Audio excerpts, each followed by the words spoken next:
Hi everyone, it's another episode of the Gimble and Arn show, and I normally wouldn't stumble over the opening, but I am also trying to tweet at the same time because we're small, so we do have to do self-promotion. We are joined today by Victoria Gong, also known as Dignitas Vixen.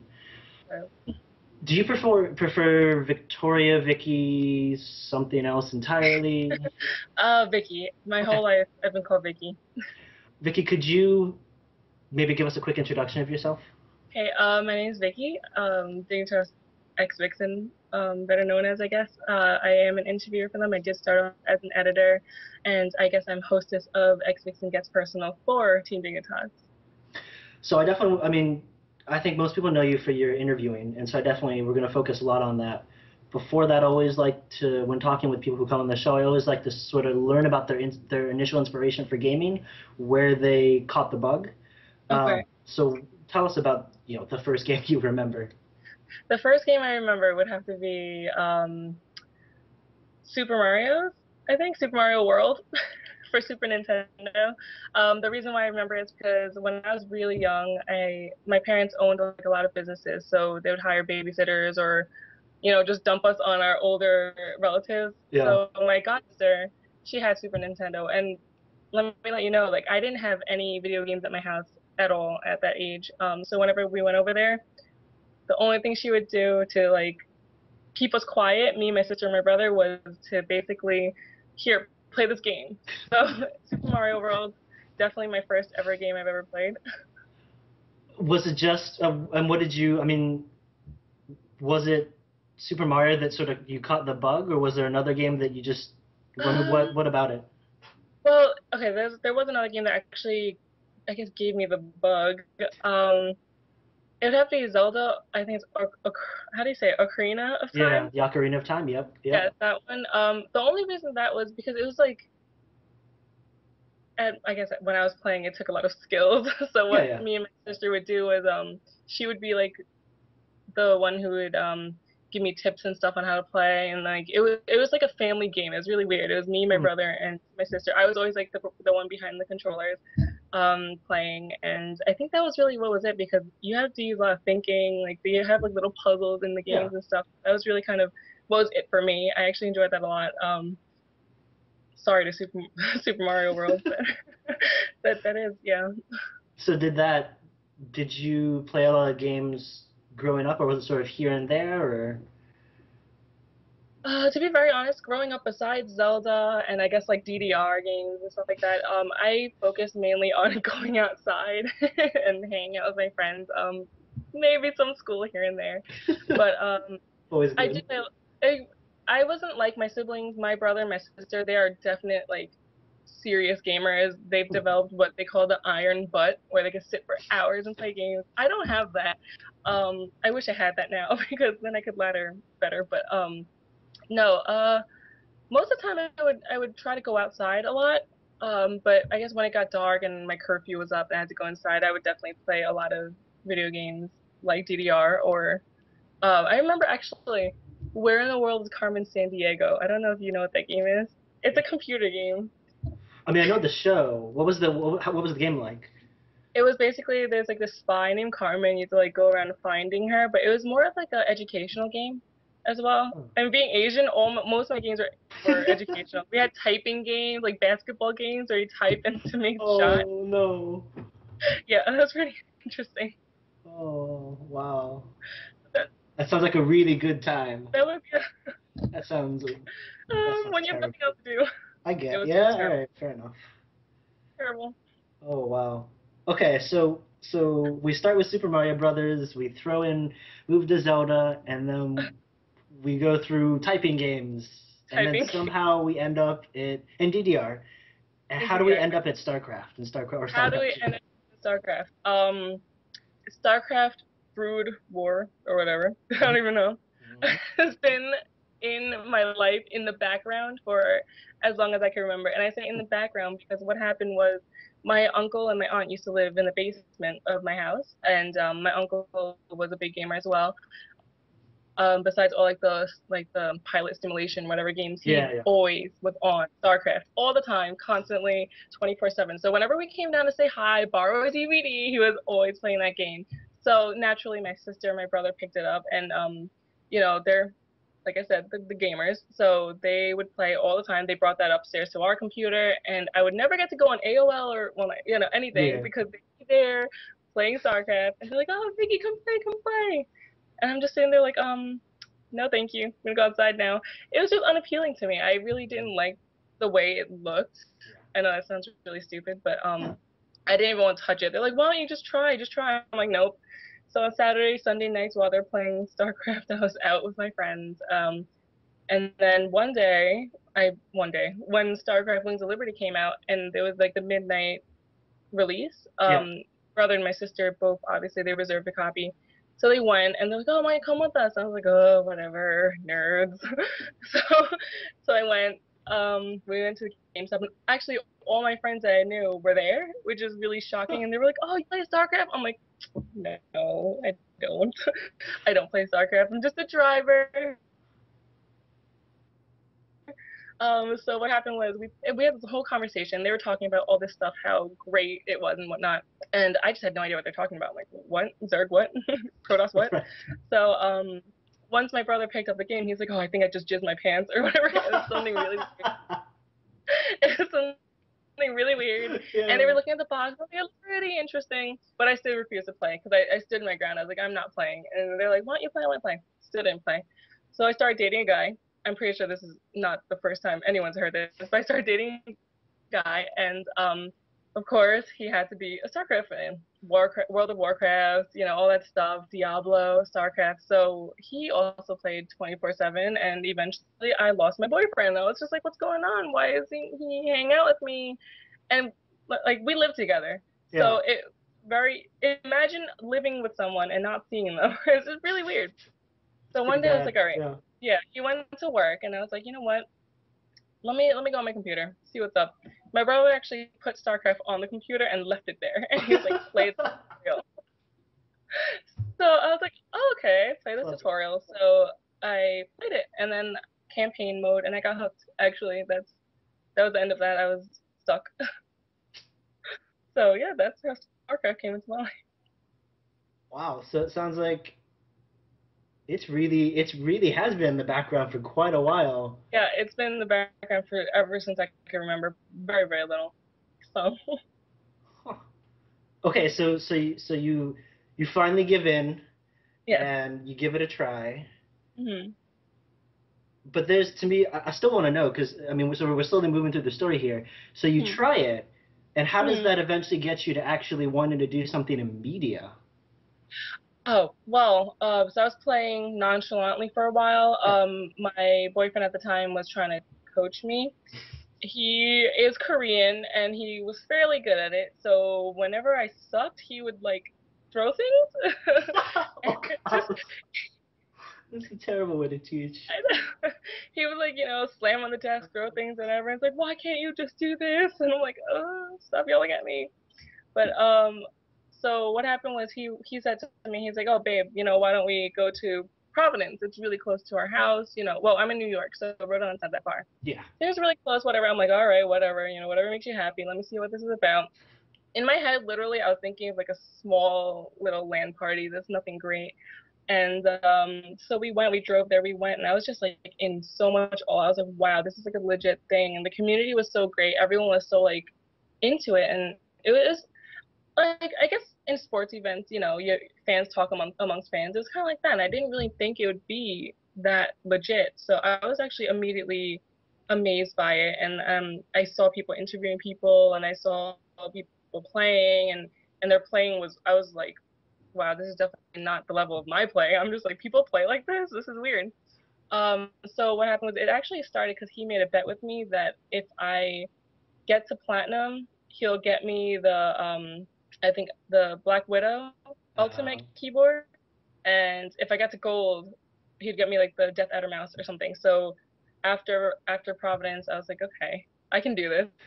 I can do this, and I was bronze. So in order for me to get better, what I did was I actually put something on YouTube. I'm usually really camera shy, to be very honest with you.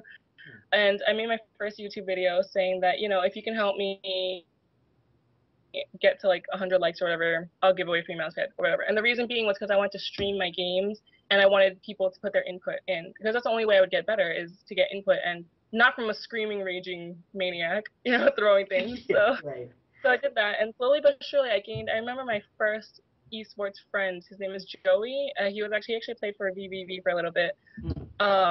He was my first esports friend, and he played with me a lot, and he helped me a lot with that. And then so going forward from there, I was like, oh, this is kind of fun. Like, I actually had a lot of people, not a lot, but some people watching and interacting and stuff. So then from there, I was looking at the Team Dignitas website, just like checking out their players and stuff like that, and seeing like what I could learn about the sport.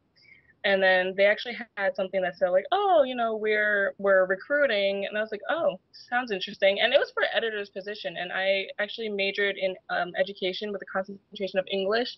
So I was like, oh, why not? I have free time. Why not learn about the sport and do something for the community? Because to be honest, like after Providence, I love the community. I love the esports community in general, whether it be StarCraft, League of Legends, FIFA, whatever.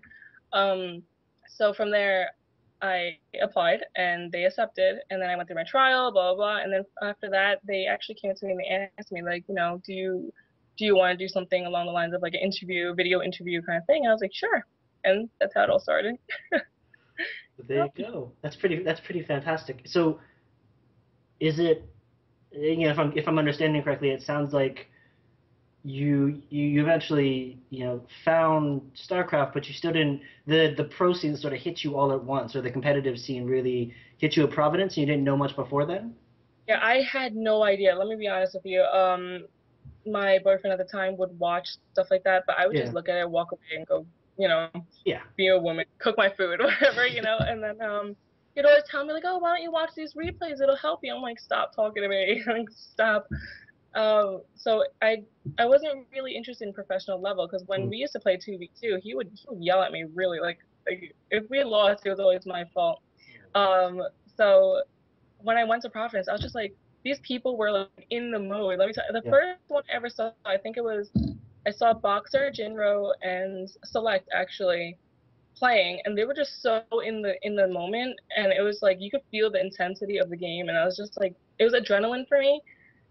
And it was definitely, like, I wouldn't say life-changing, but it was definitely like, it affected me in a way that's like, people can actually have this much passion for a game that I personally was never attracted to. And there was so much more to it than, you know, aesthetics, obviously. And I just never really took the chance to actually get to know StarCraft like that. So after being in Providence, learning about the game, watching people play on the main stage and watching their games, I was kind of forced to watch not replays, you know, like them playing. Yeah. So I was hooked from there. It was definitely, before that, I had no idea about the pro scene at all. I didn't know that gaming could be like that big of like a deal, I guess. Yeah. Is there another moment for you that you've had, you know, since then that stands out, like a moment you've been watching a game, or, you know, interviewing a pro or something like that, or interviewing someone that just really stuck with you for some reason?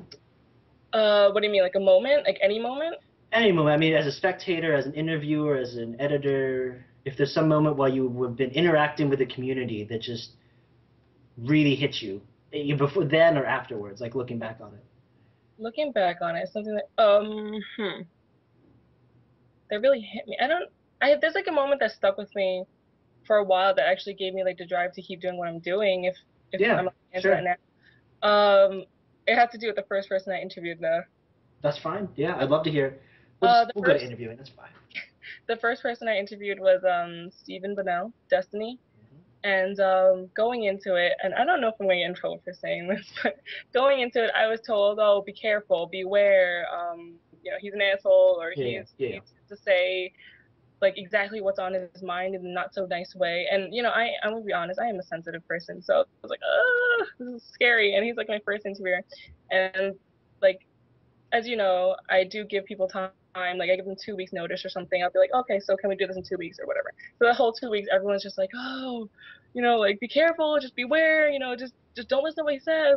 I'm like, okay, I'm scared, I'm scared. So during the interview, he was the nicest guy I've ever interviewed. Well, one of the nicest guys I've ever interviewed. And what stuck out the most was not particularly the interview, but what a comment that I got after the interview from I guess his fan or something, or not his fan, to be honest, because if I recall, the comment actually said something along the lines of he actually had no respect for Destiny until he watched that video, and he actually gained some type of respect for him and didn't think he was that bad anymore. And that actually stuck out to me because I was like, wow, my videos are able to do this. Like, that's pretty awesome. So that was one of my most memorable, I Well, guess. can I ask you about that? One of the things I'm really curious about, is sort of a big question, and there are a couple of different ways. Let's see if I can phrase it correctly. Um, I guess what I'm curious about is you mentioned that comment, and sort of going off of that, what do you, when you're doing these interviews, when you're doing your Vixen Gets Personal show, what are you hoping that the audience takes away? Is there a general thing, or does it change from person to person? When David has asked me to do interviews and stuff, I actually was able to choose which direction I wanted to go to. I mean, it had to be approved, but I did want to definitely get personal, in a sense of getting to know the players, because I wanted the community to be able to. Let me start from the beginning. Yeah. When I went to Providence and knowing the community and getting to know the pro scene and stuff like that, I had so many questions for the professional players and stuff. Like, how much do you how much do you practice, or what is your life like being a professional gamer? It can't be that much. You sit all day. Like, there's just so many questions I had, and whenever I went up to one of them, all they would expect is like, oh, let me sign your shirt, bye. And I was just like, okay, that I don't really have time to ask you questions. So I tried to go online and find the answers to these questions, but no one answers back. Nobody, no one answers back. I'm technically, not to make them sound mean, but I'm nobody. Like Yeah. I'm Yeah. nobody. No one's gonna answer me. No one's gonna basically give me the time of day. Yeah. I was like, you know what? I'm pretty sure I'm not the only fan who has questions like these. I'm pretty sure I'm not the only fan out there who wants to know more about professional gaming or the life of, or the daily routine of so and so.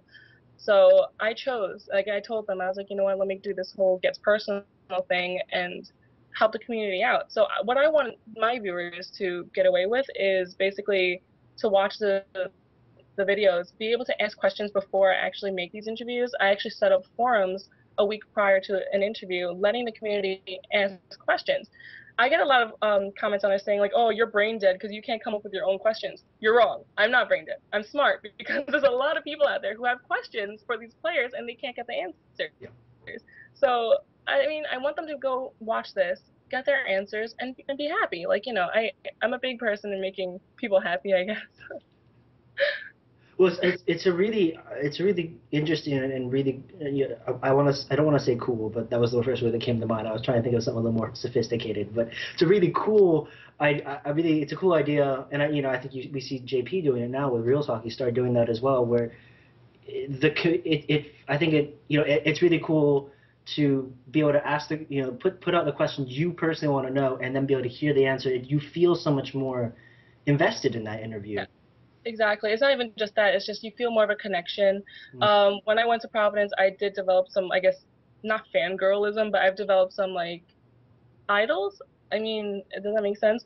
And there's just so much I want to know about them and, like, a connection. And, like, obviously not, like, oh, I want to, like, be your best pal. But I really want to know, like, you play really good. How do you do that? Like, what kind of life do you have outside of gaming?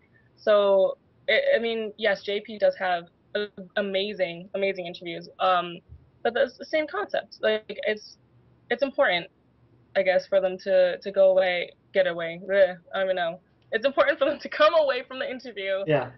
feeling like, oh wow, I actually am either similar to this person, or he's actually human. He goes shopping, or she does this, or she does her nails, like stuff like that. Like, it's I guess a connection.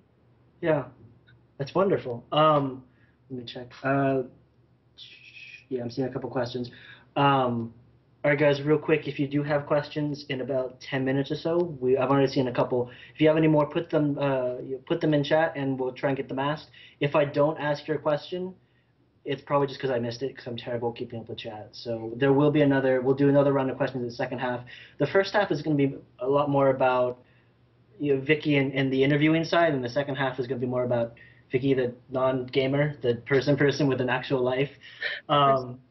So, but any question you have, you can go ahead and ask, and we'll do our best to get them answered in a few minutes. But Vicky, one of the other things I'm curious about is, how do you keep an interview fresh? So when you're going, you talk to a lot of players. How do you keep yourself from going stale? Even with the user chat questions, you still start to. Do you find yourself running into the problem where you start to run the same question over and over again? Well, I don't actually have my show on live. It's actually recorded and then released. Well, what happens is, like I said, I have a forum a week or so before the interview, and I choose questions. So I try not to choose the same questions. But to be very honest, it's okay if you do, because every person's different. Like if I asked you what's the daily life of Arn, versus what's the daily life of Gimble, I'm pretty sure it's not going to be the same thing. Right. Although, to be honest, sometimes it is. I wake up, I eat, I game, I sleep. So, I mean, it depends on how they answer. I try to choose questions that are interesting, that are not repetitive, that are something that you probably wouldn't hear somewhere else. I mean, that is difficult because I could have a million interviews asking the same questions. I might not catch them. Right. It happens. But Yeah. I just try to basically choose questions from people that seem different. And you don't. You haven't found yourself yet running into a situation where the questions. Because you are, since you are able to. It isn't live. You're able to edit whatever you need to, and you are since you have the forum up before, you have a long time to sort of parse through questions, and you've never had a problem yet where the questions being submitted and the questions that you're also adding yourself are too similar to add to another player. There's always enough that's distinct, or you always feel like the interviews themselves are different enough that they're not ever running dry. I'm not quite sure where you mean questions in general for each person? Yeah, I guess. Or person to person. Let me try and rephrase the question in a better way, that makes a little more sense. I guess where I'm coming from with the question is we have very different styles in the way we do things, but sometimes I know in the past, because I create my own questions with Gimble and I create our own questions, I've worried that I interview player A and I interview player B. Say I interview Four Kings Lost and I talk to at the time it was Rain's Axlav. And I start to worry that the questions that are being put forth are too similar. The answers will still be distinct to a degree, but you mentioned the get up, eat, game, go to sleep, and that's what I'm sort of worried that I'm going to get, and then they're just going to run together. I'm sort of curious if you ever have had interviews that you felt like, maybe I'm asking, have you ever had interviews that you felt like ran flat? I wouldn't say ran flat, so to speak, but I would say that I never had actually that main problem. My main problem would be my interviewee not producing, I guess, a in-depth answer for that question. Right. So then I guess they would kind of just be like, bang. Right. Just the sort of quick answer and then and then I just go like, okay, so, and then I just try to move forward, but it does happen. Well, so what, sort of on the opposite side, what comes easiest for you in an interview? What comes easiest for me? I don't know. I actually still have a lot of trouble with a lot of things. I'm definitely not even close to being a great interviewer at all, as I'd like to think. I would like to say that having, I guess, not a comeback, but like if someone says something, you know how you have something in response to that? I guess that's okay for me, I guess. I don't know. No, I mean that's an incredible skill to have. Yeah, the ability to sort of, and you've done it right now. As I sort of awkwardly stumble through questions, you have a response ready, and you're able to. I mean, that's an invaluable skill to have as an interviewer, able to just work off anybody, even regardless of you're able to sort of keep the flow moving. Yeah, I try my best. Yeah, well, taking a step back real quick, actually, because I'm a nosy person, I like to know things. Did you have any sort of interview experience? I mean, you said you had a you concentrated in English, but did that include any sort of interviewing skills or before you started doing this? No, but when I was in high school, I actually was in a lot of performing arts, which was plays, musicals, and stuff like that. So it was basically off of we did a lot of improv. I want to say that that helped a lot. And I'm just a very social person in reality. Everywhere I go, I normally like I have like I can just get up and have a conversation with a complete stranger. So I think that really helps a lot also. Yeah. Huh. Fantastic. Mm. I'm trying to think of which question would because so many questions. But I want to ask one more question, then we'll do Okay. user questions, then we'll take a break. Oh, which one's best? All right, I'll do this one best. I was trying to decide whether I want to ask you how you prepared for each interview or who you want to interview, and I want to know who you want to interview. Is there anyone yet that you have not had a chance to talk to that you want to interview, and sort of going off of that, is there a specific question you'd like to ask that person? There's someone that I've actually been in the works of scheduling with, and we've been back and forth for a very long time, and that's Tasteless. Um, we actually was planning it, and there was never a time when he said, no, I don't want to do it. Actually, we met in Anaheim, and he actually confirmed it with me that he still wanted to do it. The Right. reason being is because I did the interview with Dana and his brother. Mm-hmm. That was such an interesting interview. I loved it. I mean, not because I did it, but it was awesome. And one of the questions I asked today nine was a fan question saying like, what was the most, I guess, embarrassing moment that he saw his brother do? Yeah. So he answered that, and like there was like a lot of talk about his brother from him. So I really wanted to ask Taste, like, well, vice versa, what's the most embarrassing moment that you saw day nine? And Nice. the most embarrassing moment.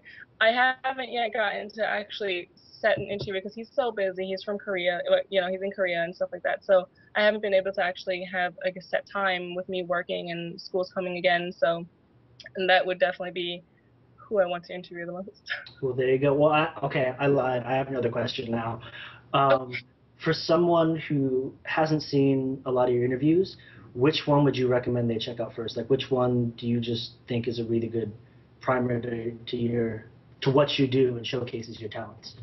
I do like the Day Nine one a lot, because he was like a good interviewee anyway, so he definitely complimented the interview a lot. His responses were very in depth and funny. He's a funny guy. I mean, him himself, besides the fact that he is like the esports god, Right. that's definitely one of them. Another one that I really liked, um, I would have to say I did like the Stefano one a little bit, but if I choose one, it would be Day Nine, I guess. All right. So it's just one, yeah. So day nine, and then if you're going for a second, maybe the Stefano one. I would say. Okay. Well, there you go. I mean, I think most people have seen it, but just in case and people are looking and trying to decide which one, I think people would naturally gravitate towards day nine anyway. But now they have the extra push. All right, I'm looking through questions now, and Ludwig says, "Tell Vixen I say hi." So that has been said. Hi, Ludwig.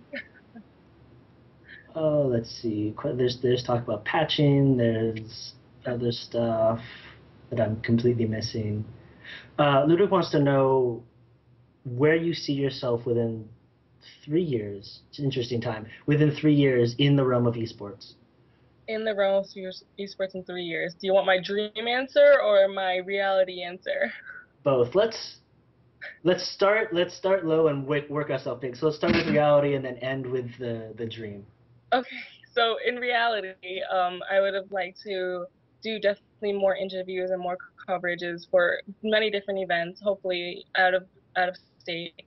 Um, just be definitely. I want to be more involved in more than just StarCraft, really. I would like to get to know more of the League of Legends community, more of like the FIFA community. Even like there's games out there that I've never heard of that my team has teams for. Well, not my team, our team Data Science has teams for. Yeah. Like what is there? Like Shoot Mania or Track Mm-hmm. Mania? I don't even know. Maybe, yep. I'm really Yep. embarrassing myself right now. I would like to just get some knowledge in all of those and experience those communities as well. I definitely want to be. I thought about trying casting, but I don't think I know enough yet of StarCraft to be able to be a caster. Mm. Um, I just want to be able to like experience all the events and be able to produce more coverage. I guess in 3 years, I'd probably be doing the same thing, but at a much pro level, GM level. It's a good goal. That sounds reasonable. Yeah. All right. Wait, is that so? Was that the reality or is that the dream? That's a reality. Okay, that's the reality. Where's the dream? The dream of it would be like to be like Rachel. She gets to do like a lot of those. She does do interviews and she does like what is it? Host it, like she hosts a lot of events. Like I guess not host, but you know what I mean. Yeah. Stuff like that. I know that StarCraft or MLG is supposed to be on CBS soon or something, right? Like or on there's some channel that they were announcing that it was supposed to be on soon. Something definitely involved with that. That's like my dream. Just to be able to go around and just be more involved with the community and be more out there. So. I like it. That's a perfect dream. It is a perfect dream, but I mean, I'd have to say I would never want to leave Team Dignitas though. It's like my family. I owe a lot to them. Well, anything I do to be.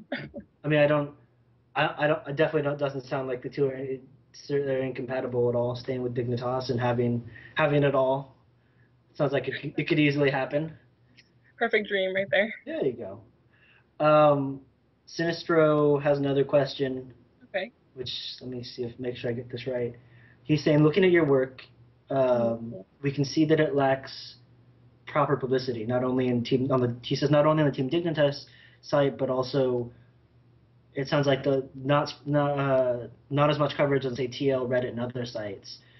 And I think he wants to know if there's, Sinistro, correct me if I'm wrong, but it sounds like what he's asking if there's a plan to sort of expand the marketing side of Gets Personal. I can't answer for Team Dignitas what their plans are. I'm not sure what they are, but for myself, I do try to post on Team Liquid as much as possible. Reddit. Team Dignitas also posts on Reddit for me and Twitter and stuff. For myself, I just try to put it everywhere I can.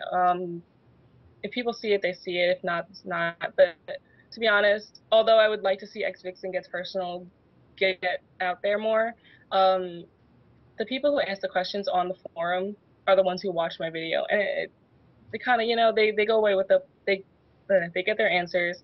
I'm happy, so it's kind of cool where it is now. I would like to see it get bigger though. I don't know how I would actually make it more well known, to be honest.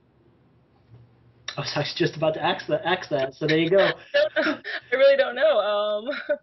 I'd have to make posters and throw it at people, but I do put it on Team Liquid and Reddit, so other than that, it's really who sees it. Right. So doing everything you can and all right, well there you go, Sinistro. You're welcome to ask a follow-up question. Guys, I think we're going to take a quick break right after I double check and see if Vicky wants to say anything else. But after the break, we're going to talk to her more about her full-time teaching job and her pursuit of a nursing degree and what she does if she ever has time in between work and studying and sleep. But before we get out to all that, Vicky, is there anything else you want to add at the end of the first half? Not right now, I guess. Thank you for watching so far, sticking with us through this much. I don't know. I guess that's it for now. All right, there you go. Thank you guys indeed. We're going to take probably about 2-3 minute break and then we'll be back. So listen to some relaxing piano music. Hi guys, welcome back to the Gimble and Arn show. We're talking with Victoria Gong, also known as Dignitas Vixen. We're now in the second half, and Gimble is amazing and gave me the countdown, so I knew exactly when to start. So I was talking with Vicky during the break, and I realized there was one other question I wanted to ask to sort of wrap up the first half, and that is, it's perfect because Vicky's an interviewer.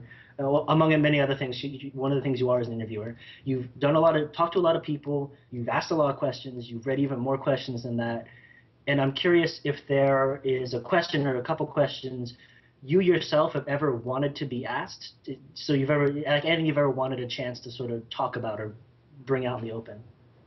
Yes, there are actually. And I actually got these based off of comments I get on my videos or messages I get from YouTube and stuff like that. A lot of people want like usually ask me, I guess, how do I put this in words? Like they think that my life is, I guess, very just esportsy, and I do nothing else with my life, just sit there on the computer, and that is not true. I actually have a very, very full life. I have a lot on my plate. It takes a lot to actually come home and do my videos. A lot of my videos are done at night, which is like between I guess 8 p.m. or 9 p.m. and it can't go past like 10 p.m. It's very, very specific timing. It's very difficult to actually like come up with these interviews and like find the time for them. Um, I don't just sit there and twiddle my thumb. I Right. guess. Let's see what else. Going back to the other question where I was talking about how people think I'm like airheaded or Mm. I don't really know what I'm talking about because I asked the community for questions. I know I answered this before, but Yeah. thing, like the reason I ask community is because I want to help the community get answers because I was in that position once where I was a fan, I couldn't speak to anybody. So I'm not airheaded. I actually do have a basic like set of questions that I myself ask along with community questions. And let's see another one. Oh, I have to this one. Oh, yeah. Every video without a fail, I either get a message or a comment saying that I want so and so or I want this person because I smile too much or something. Um, I can make it clear right now. I'm a very smiley person. If you know me in real life, like I'm really all about like, giggles and laughs and stuff like that. I'm really social, I'm really friendly. That's my personality. It doesn't necessarily mean I'm into someone. Otherwise, I'd really be into almost 99% of the people that I meet because that's who I am. I just enjoy what I'm doing, and I know like as I'm interviewing, I'm actually like answering someone's questions out there, so it makes me Yeah. happy. So, I mean, yeah, I guess that's really about it. Well, can I ask you? You're referencing comments and on the Reddit threads and YouTube. How seriously do you take those sorts of comments or the critique and feedback that you get? When I was first started out, my first couple videos, it actually hit me hard. I did get a lot of like not so nice questions where I actually had to just stop looking at them or Yeah. just what is it called screen them Mm. for accepting them. Yeah. They used to hit me really hard. It used to be like even if it had nothing to do with the interview and it was like about me per se, it would hit me hard. But with time, I actually learned, and with the support of my friends and my fans, I don't know what to call viewers, followers, the people out there, like I kind of realized that what, people are always gonna judge. People are always gonna like say something. They always have something to say. And there was something that my really close friend said to me that was like, "Oh, if you have haters, that means you're doing something right." So since then, like, I try to just throw out the negatives and just take like the constructive criticism and work with that. So nowadays, it's like, whatever. So I listen to definitely constructive criticism more than like others. So Right. But you are able to sort of sift through a lot of the trolls and the trash and find the real constructive criticism. yeah, Yeah. definitely now.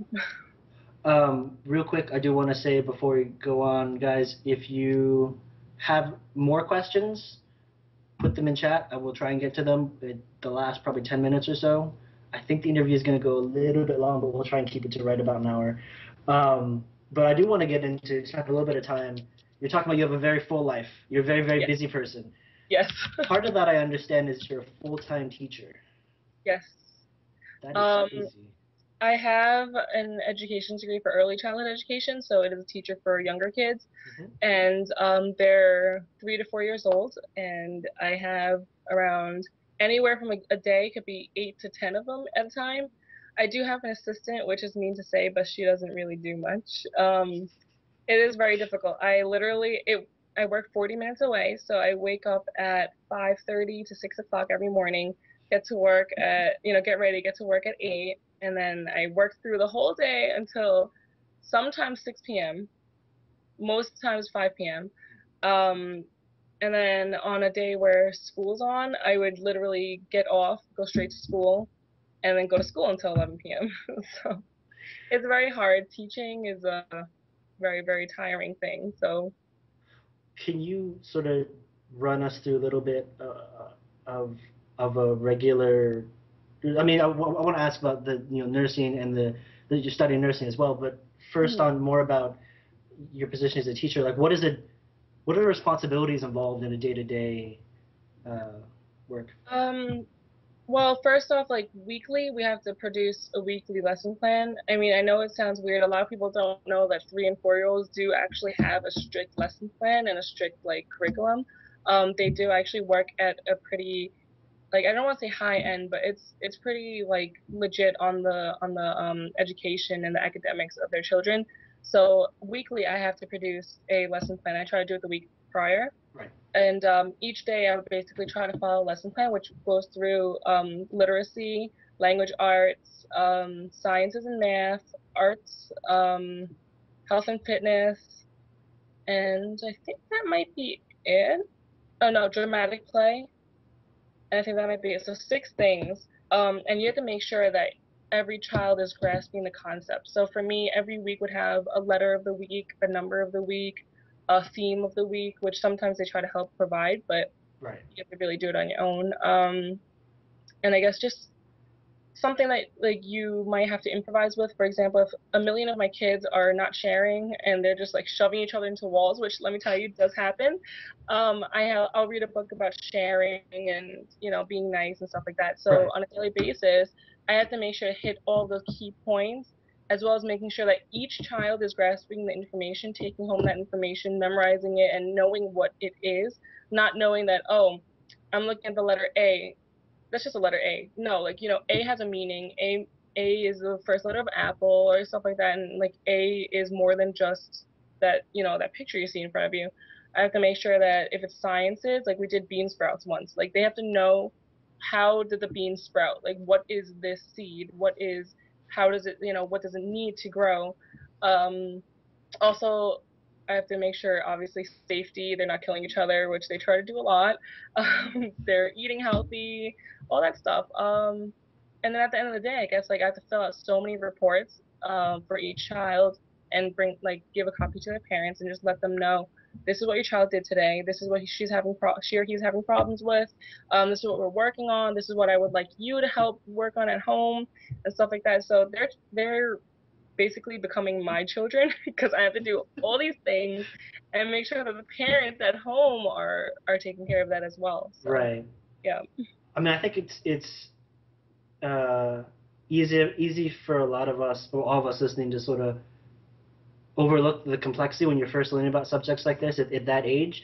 I'm just sort of curious how difficult are the things that, like, now we absolutely take for granted, but is it really difficult to sort of get the concepts into their head and get them to sort of follow what's going on?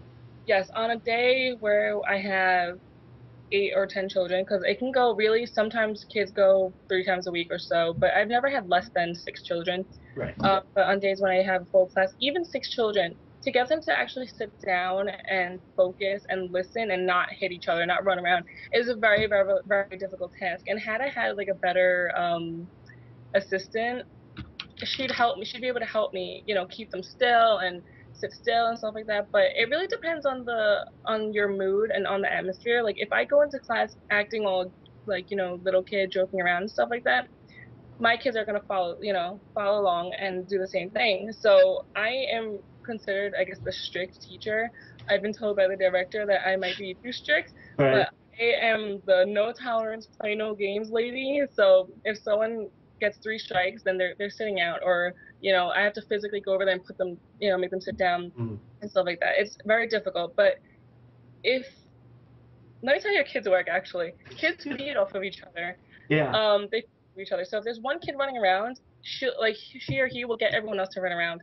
So if you can control that one kid, or just like say that one kid's absent, you can actually get some work done because then they'll sit down, they'll actually listen, and then start grasping the information. But if that's not the case, what I have to do is find a way to make it interesting to that one troublemaker, Mm. so then he'll sit down or she'll sit down.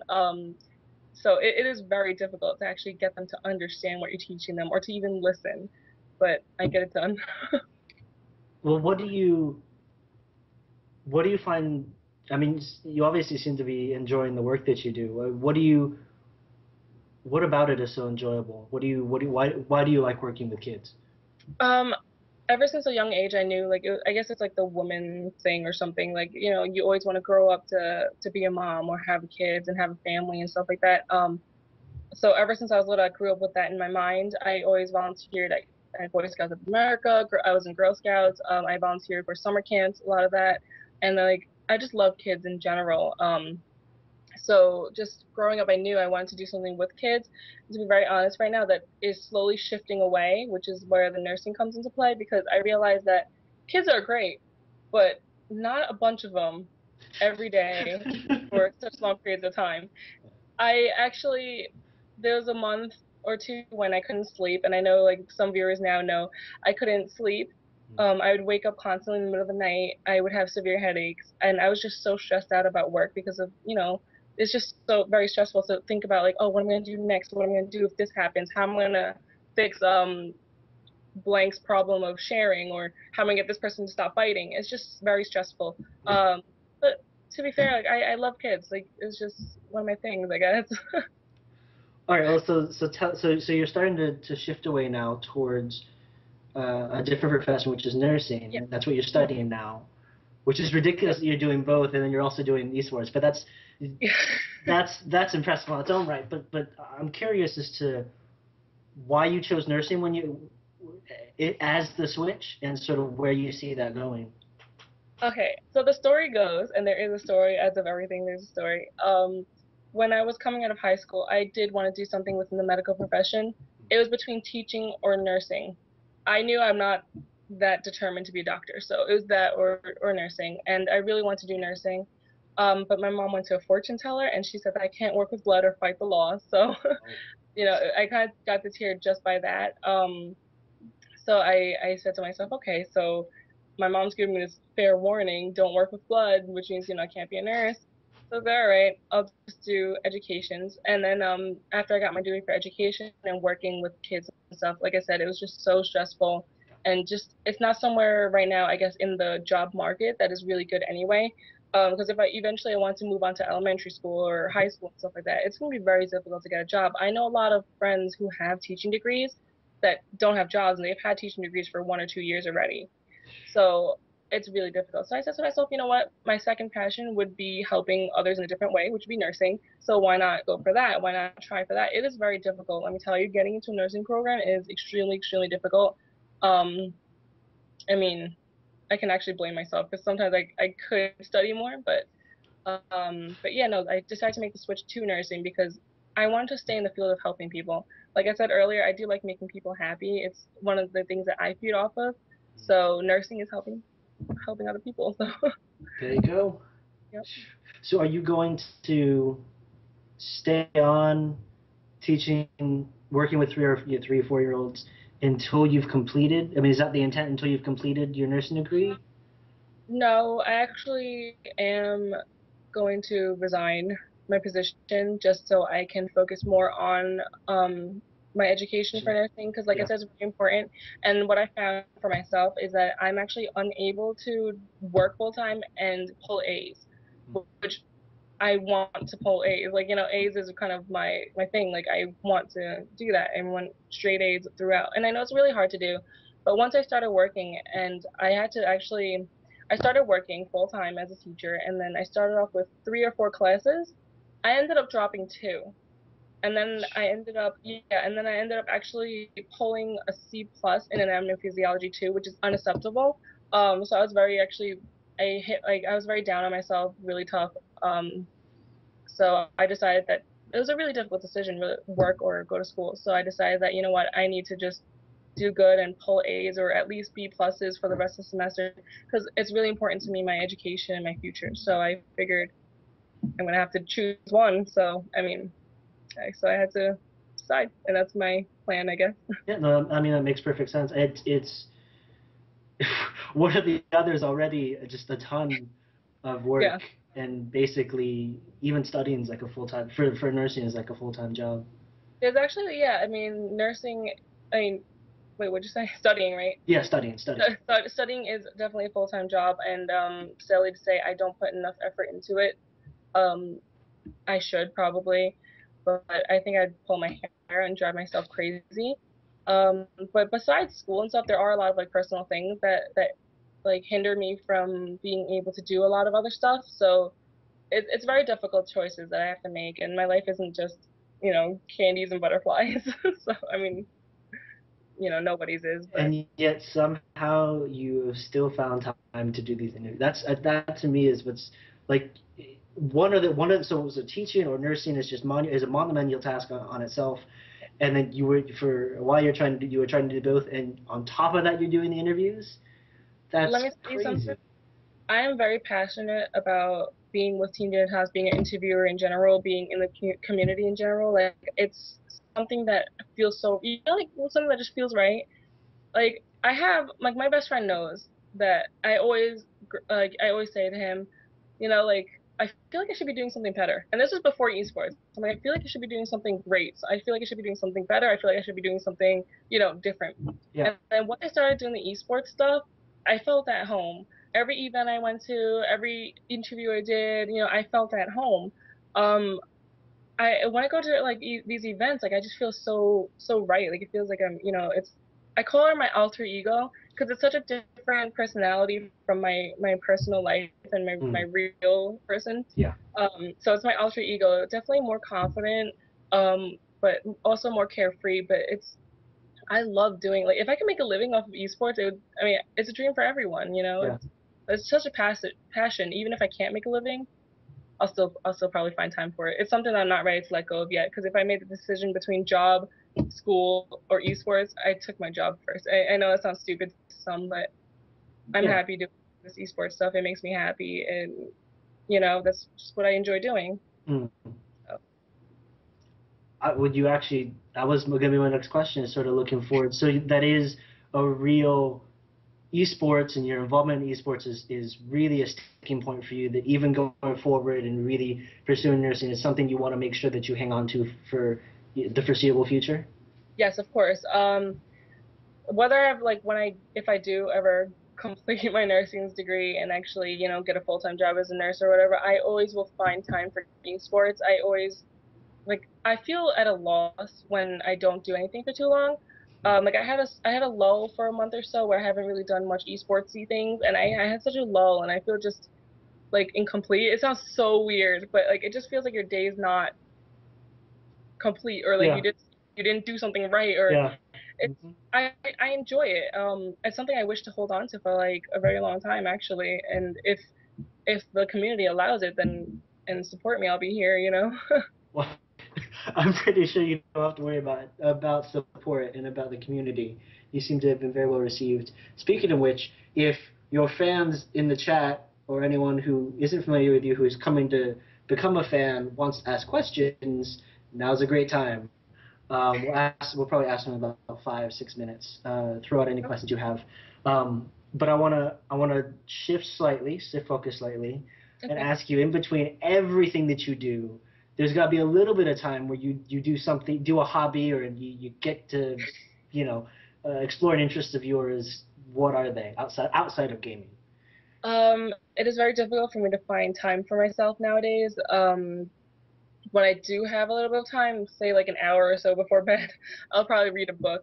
But if I had more time, I'd probably play more tennis or swim more, or just I'm like a very outdoorsy person. I like going like watching scenery. I like I don't know, natural bridges. Mm. It's kind of like a cave, hiking and Yeah, like all that yeah. stuff. I'd love to do more of that. But for now, when I do have time, I cook. I like cooking. Um, I actually took up a new hobby that my friend taught me. It's making like hemp jewelry. So I make like Uh, hemp bracelets and yeah. stuff. Just, whatever. I watch It's Always Sunny in Philadelphia, which my good friend Ludwig actually helps me download and stuff because I don't have time to download. So like stuff like that. I watch TV, read books, and make stuff, really. So that's what I do on my free time. But if I had more time, Good. I would definitely do more. So. Well, so sort of going off of that, if you suddenly miraculously had a lot more free time and you could pursue anything you want to do just for fun, is there a particular activity outdoors or not, or sport that you'd like to really get into? There's actually a couple. I want to learn how to snowboard. I want to learn how to ski. I want to go skydiving. Oh I wow, want to yeah. actually learn. I want to learn how to sail. It's a Hmm. weird. want, but I do. I want to learn how to sail. There's just so much I wish I could do, but time, money, and stuff like that definitely disallows it. I would definitely like to work on my photography more also. So there's like a lot of different things. Interest everywhere. A lot of great Yes, interest though. I'm very like here and there. I like to try to enjoy my life as much as I can. Life is short, so I want to be able to say that I was able to do that, or I experienced that. Well, that brings us to the final four, and then we'll have user questions. We've already got some good ones. The final four being favorite music, movies, books, and food. We'll start with, I don't remember the order I did those. We're just going to start with music. My Favorite type music. of music.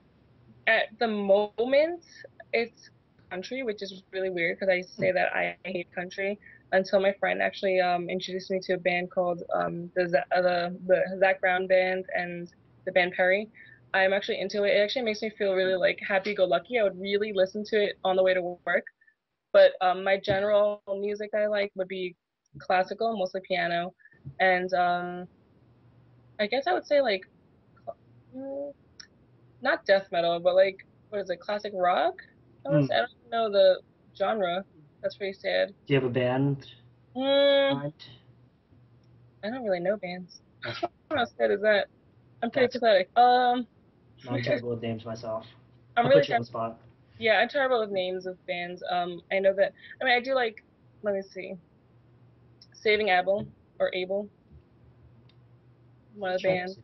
I'm up to that look that up now too. I'm writing all these down so I can look them up later. Saving Abel. Yeah. Yep. Yep.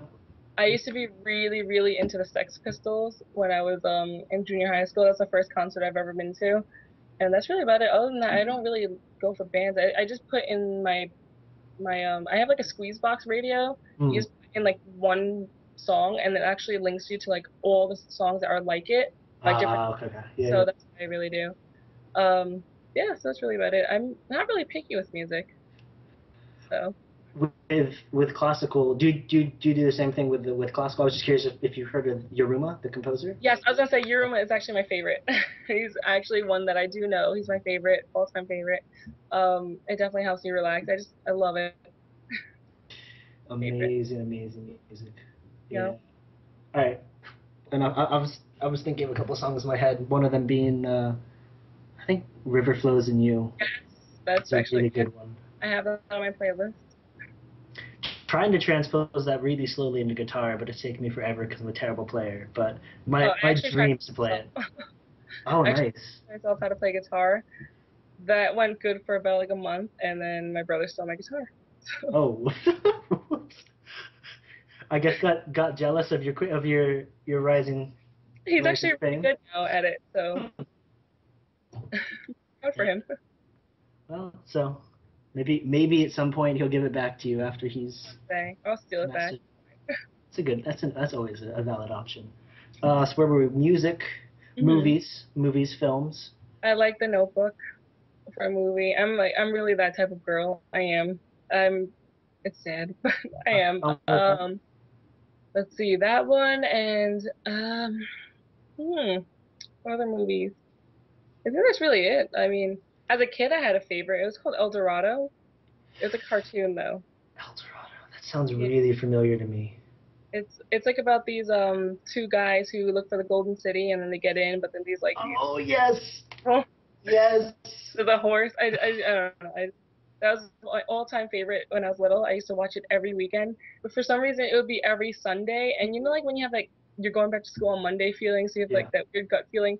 So every time I'd watch it, I'd start getting sad because I know I have to go to school on Monday. It's really weird. But yeah, that's the story for that. My favorite book would have to be, I have a couple. I like The Chinese Cinderella. It's nonfiction, and it's about a girl who basically, I think, was adopted by her stepmom. It's kind of like Cinderella, basically. So she was really mistreated and stuff like that. It was a really good story. And then another nonfiction would be, I think, The Boy Called It, or A Child Called It, which is also it's about a boy who's abused by his mother, and then like his whole journey of how he got out of that situation, and then like you know all that after that. Yeah. So those are my favorite books. I'm really like a nonfiction type person. And reading anything right now that you're enjoying? I'm embarrassed to say I'm actually, yeah, I was sucked into reading 50 Shades of Grey. So I'm actually reading the second book, which is 50 Shades Darker, I think. And it's actually really okay. My point of the book, I actually think is terribly written, horribly written. Um, the words, I mean, the wording, the vocabulary is just horrible. I feel like I'm 5 years old, which I shouldn't be feeling. I'm 5 year old reading that book, but she could have done better writing it. But the concept of it is really great, which is why I enjoy reading it and I keep reading it because the concept is pretty awesome. Mm. Besides the fact it's like one giant porno, but but the concept, I mean, rich man finds some not so great woman. I mean, it's just a good concept, romance, kind of. Sort of. Enough to good enough that you can keep going. I have not touched it yet. Maybe one day I'll get around to it. Everyone seems to be talking. Everyone has been talking about it though. Oh, that's why I actually started reading because I said to myself I would never read it. Mm. But my whole group of friends was reading it. I was like, oh, just read it. I was like, okay, whatever. So I picked it up. I was like, all right, well, why not? So I mean, it's not something where the first book, yeah, it was like I couldn't put it down, but the second book's just like I could read it here, I could read it there, it doesn't matter. So, you know, Fair enough. Well, we got one last question for you, and then we have user questions. And our last question is favorite food. my favorite food. I like seafood. I love seafood. Lobsters, clams, oysters. Oh, seafood. All right, seafood. What about favorite dish? Favorite My seafood dish? favorite seafood dish. Oh man, I make this really awesome seafood pasta. That's my favorite dish. It's like it's just spaghetti with like a white clam sauce and oysters. I mean mussels and shrimp to die for. Oh, so good. Making me hungry talking about it. Does sound really well. Actually, one of the you might have just answered one of the user questions, which is favorite recipe. Is that your favorite recipe, or do you have another one? Actually, my favorite recipe would have to be for I want to say what I love cooking. I cook so much. I actually make this really good 3-layer chiffon cake that I love making with liquor. Mm. And I'm not gonna tell you how to make it though, but that's my favorite. And I make like this homemade what is it called? Damn it. It's like this whipped cream frosting, but Italian whipped cream frosting. And I make this homemade one and you infuse it with alcohol. It's so good. That's Huh. my favorite recipe. I might have to try this later. Well, probably not tonight, but I'll have to get around to trying this. It's really good. Interesting. Huh. Well, I have something new to try. Yeah. Fantastic. Don't get Well, drunk. I'll try not to. No promises. Yeah, they do. The favorite recipes do seem to have a theme. Sinistra wants to know if you have any events that planned out you'll be going to this year. Um, Unfortunately, I have no idea.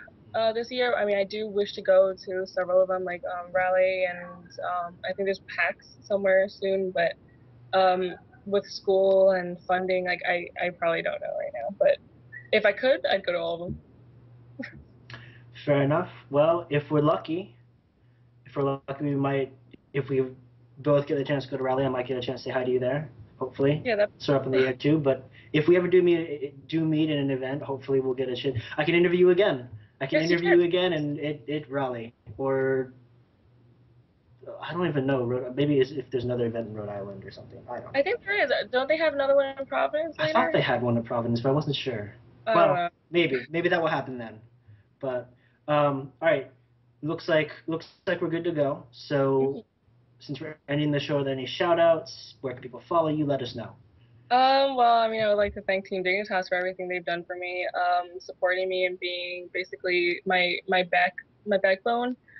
They've been nothing but nice, very like family like. Of course, my friends Ludwig and Nick and just like a lot of people out there. My sister who's watching now actually, and yeah, I mean, just everyone, like all my viewers that support me and stuff like that, like you all helped me get to where I am now. And it's definitely made a difference because from day one, I've had my friends say, like, I remember when you had like two viewers or two fans, and now I have like, 100 or something, which is not a big deal, but to me, I love them all. So Yeah. support's really important.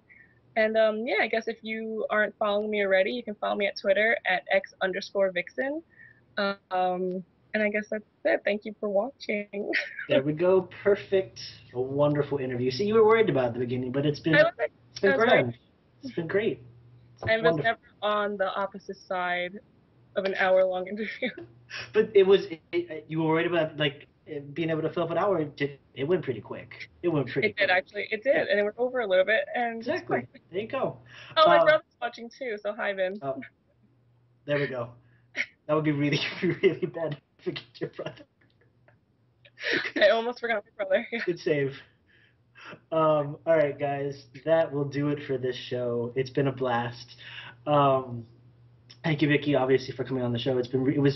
It's always really fun to be able to talk to another interviewer. It's one of those things where, like, when you're an interviewer talking to a player, you're sort of looking in from the other side, but when you're an interviewer talking to another interview, you sort of have an idea of sort of how things work, but you always get to see this new perspective, this new ideology. It's really cool. So it's great. Like, everyone has different ways of interviewing. Everyone has different perspectives. So I definitely get where you're coming from. I mean, for me, interviewing like casters as of players and stuff like that, there is a big difference between casters, players, and interviewers. So I definitely know where you're coming from. So. Yeah. One day, though, players will be just as media savvy as commentators and interviewers. That's my hope. Yeah, I was just telling Vicky earlier as a way of wrapping up that one of my favorite people to talk to are interviewers and commentators, just because I know they know how to talk.